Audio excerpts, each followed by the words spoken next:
चंद्रयान-3 के एल्गोरिथम ने आखिरी मौके पर दिखाया कमाल। इसरो की ऑटोमेटिक लैंडिंग तकनीक थी इतनी बेमिसाल, जिसे देखकर दुनिया भर में गूंजा हमारे देश भारत का नाम।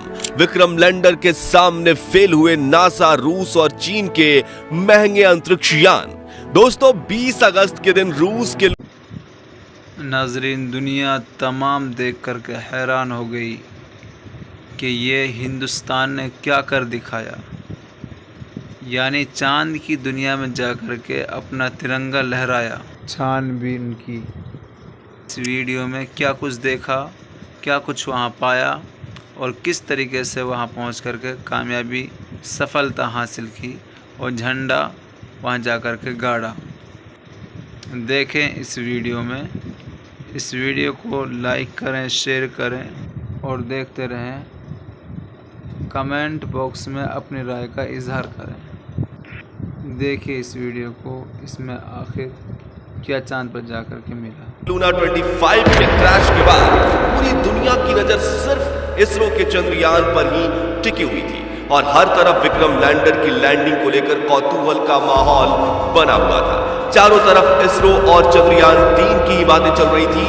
इसी बीच इसरो ने इतनी बड़ी गुड न्यूज दे दी, जिसे सुनकर हर भारतीय की आंखों में खुशी के आंसू छलक आए हैं। पूरी दुनिया में भारत की इस अपार सफलता के गुणगान गाए जा रहे हैं। जी हां, 2014 में इसरो द्वारा देखा हुआ सपना आज पूरा हो चुका है और चंद्रयान-3 के विक्रम लैंडर ने चांद के दक्षिणी ध्रुव की सतह पर सफल लैंडिंग करके ऐसा कमाल कर दिखाया है जो अमेरिका, चीन और रसिया जैसे बड़े देश भी नहीं कर पाए हैं। तो कैसे थे इस मिशन के आखिरी 20 मिनट?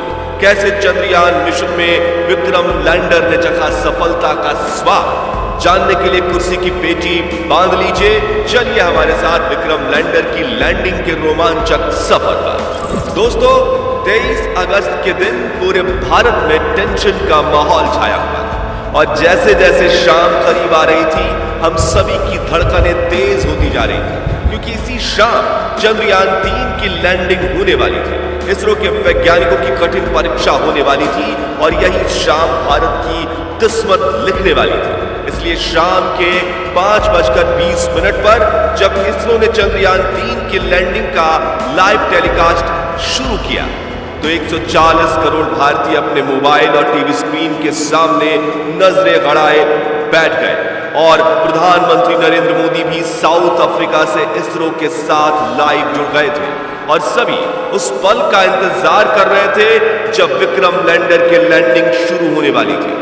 इंतजार के इन घड़ियों में हर एक पल 1 घंटे के जैसा मालूम पड़ रहा था, लेकिन आखिरी में वो पल आ ही गया जब विक्रम लैंडर की लैंडिंग शुरू होने वाली थी, जिसे देखने के लिए सिर्फ भारत ही नहीं बल्कि पूरी दुनिया के लोग उत्सुक थे।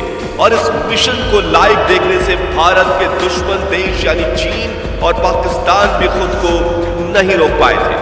तो आखिर क्या हुआ आखिरी के उस 20 मिनटों में, जिसके बाद चंद्रयान-3 ने इतिहास रच दिया?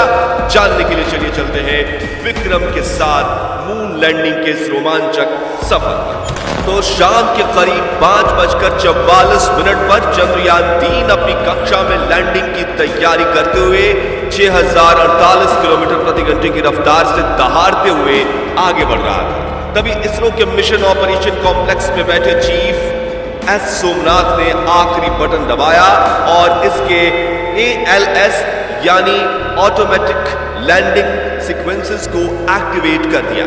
यानी कि अब विक्रम लैंडर अपने आप खुद को कंट्रोल करने वाला था और इसरो के वैज्ञानिक बैठकर बस इस खूबसूरत नजारे को निहारने वाले थे। तो इस कमांड के बाद विक्रम लैंडर ने तुरंत अपना कमाल दिखाना शुरू किया और अपनी ऑर्बिट छोड़ते हुए चांद की तरफ बढ़ने के पहले चरण की ओर निकल पड़ा। Rough breaking phase.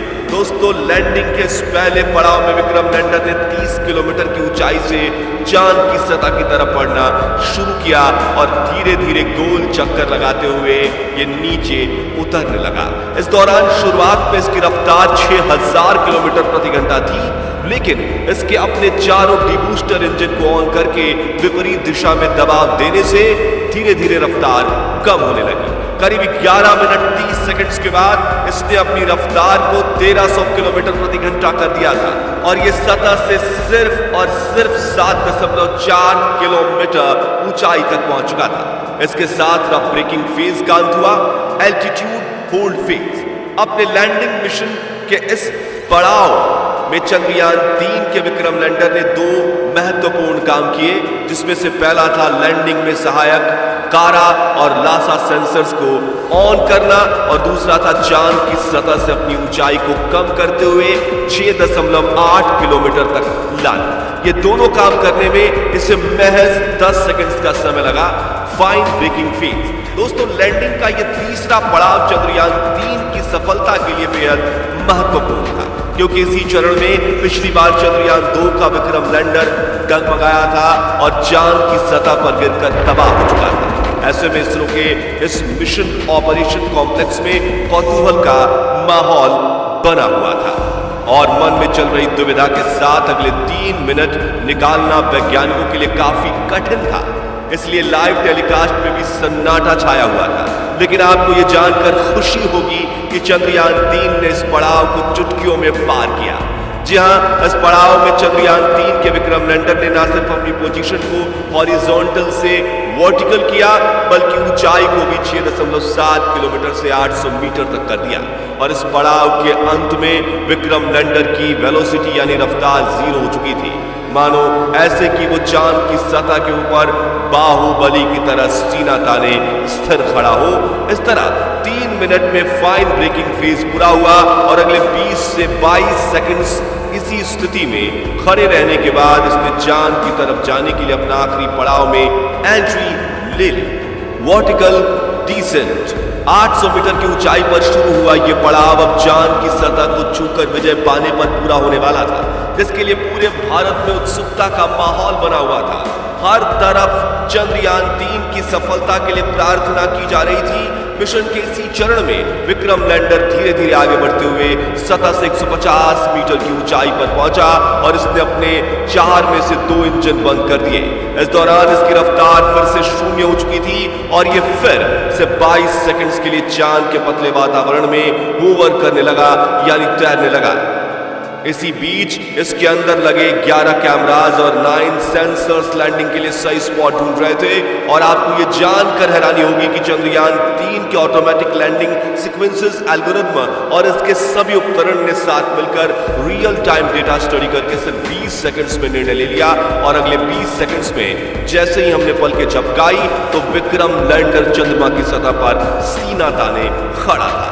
इस ऐतिहासिक जीत से, जिससे पूरा भारत तालियों की गड़गड़ाहट से गूंज उठा और हर तरफ उमंग और उल्लास का माहौल बनने लगा, लोग एक दूसरे को बधाइयां देने लगे।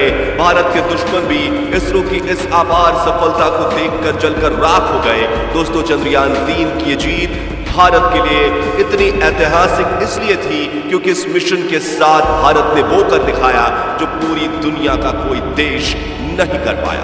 जहां विक्रम लैंडर ने चांद के उस दक्षिणी ध्रुव पर लैंडिंग कर ली जहां जाने की हिम्मत नासा, रूस और चीन भी नहीं कर पाया। यानी इस कामयाबी के साथ भारत दुनिया का वो पहला देश बन चुका है जिसने चांद के दक्षिणी ध्रुव पर फतेह हासिल की है। इतना ही नहीं दोस्तों, आपको यह जानकर गर्व होगा कि जहां नासा के अपोलो 11 मून मिशन का बजट 3000 करोड़ रुपए था, रूस के हाल ही में फेल हुए लूना 25 का बजट 1600 करोड़ रुपए था। वहीं चीन के चांद ई मिशन का बजट भी 2000 करोड़ के पार था। इसरो ने वही काम सिर्फ 615 करोड़ में करके दिखाया। इसलिए दुनिया भर की स्पेस एजेंसीज में इसरो के नाम की जय जयकार हो रही है। वही अमेरिका, रूस और यूरोप जैसी स्पेस एजेंसीज जो शुरुआती दिनों में इसरो की तरफ देखती तक नहीं थी, वो सभी स्पेस एजेंसीज आज इसरो के साथ स्पेस मिशन करने के लिए लाइन लगाकर खड़ी है। सोचिए, इससे बड़ी गर्व की बात आखिर क्या हो सकती है। साथियों, चंद्रयान 3 मिशन की सफलता को देखकर साउथ अफ्रीका में बैठे प्राइम मिनिस्टर नरेंद्र मोदी भी खुशी से गदगद हो गए थे और उन्होंने अपने भाषण में इसरो के वैज्ञानिकों की जमकर प्रशंसा भी की। साथ ही उन्होंने इसरो के वैज्ञानिकों को बधाई देते हुए कहा कि आज के दिन हर भारतीय अपने घर में उत्सव मना रहा है क्योंकि भारत अब चंद्रमा पर है। दोस्तों, अगर आपको चंद्रयान 3 का ये रोमांचक सफर पसंद आया और आपको भी इसरो पर गर्व है तो कमेंट में आप लिखिए आई लव इसरो, जरूर ये लिख डालिए। और अगर आप शुरुआत से